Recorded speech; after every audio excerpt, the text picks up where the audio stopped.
Well, I promised you this week we would have a good old-fashioned workshop. First, let me just say something about what I think a workshop should be. What I think a workshop should be is a place where you can come in, do the work, and make all the mistakes you want. You can't do that when you're on the set. There are mistakes, they're honest mistakes. You go up on a line or whatever, they say cut, they do it again. But a workshop should be a place where you can take risks, trust your instincts, your impulses, let your emotions go without worrying about how that's going to appear, how it's going to look. And the more mistakes you make, the better off you're going to be. I encourage that.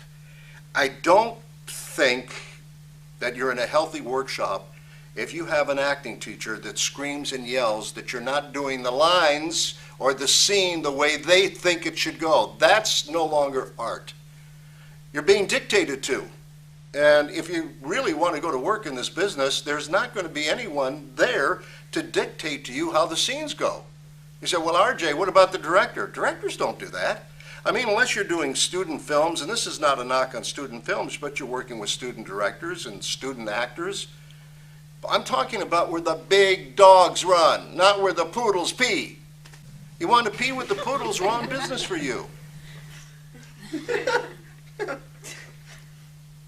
Okay, so I believe in a workshop environment where you make mistakes, you discover yourself, find out what you can do, and then the coaching should be supportive. As I mentioned last week a couple of times, your self-worth as an actor is in who and what you are as a human being. What you do as an actor always depends on what the other actor gives you, and that's the process of reacting. If you're doing this right, you really don't have much of a value without the other actor being there with you to feed you your acting. We're movie actors. What is movie acting about? It is about behavior and feelings. It's not like the theater. It's a different medium where you have performances. This is not really a performance. It may be perceived as a performance, but it's not really a performance.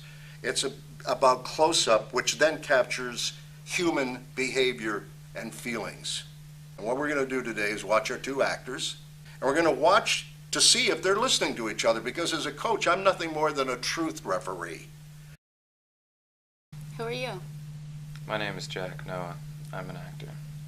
I'm playing a dictator. Frank is dead. Frank is dead? Who did it? I don't know who did it. They just told me he had a heart attack. So what are you doing here? Where's Frank? The dictator is dead. Why should I go to Miami? Why would you want to help me? I don't think so. Thank you. It's very nice of you. I don't want to go back to Miami where I have to work in a cocktail bar or sell cosmetics for Saks when I could be the dictator's mistress. You hardly know me. Well, I know a dictator when I see one. There you have it. They start listening, and then you get some really honest reactions. Think about that. And make sure whatever workshop you go to, that you're comfortable, it feels right, but comfortable that you're in a work environment where you're allowed to do things, as I said early on. It's all about you. It's not about an acting coach or anything else. But make sure whoever you study with is a working actor, and you're comfortable with that person, and the instruction is constructive. Know something about acting. Go to YouTube, watch Meryl Streep. She talks about it. Morgan Freeman, Christopher Walken. And one of the things that they talk about first on, your ability to be a good listener. Hopefully that gives you some food for thought. We'll see you next week here on the Coaching Corner. RJ with the guys down here in the South. We'll talk to you again.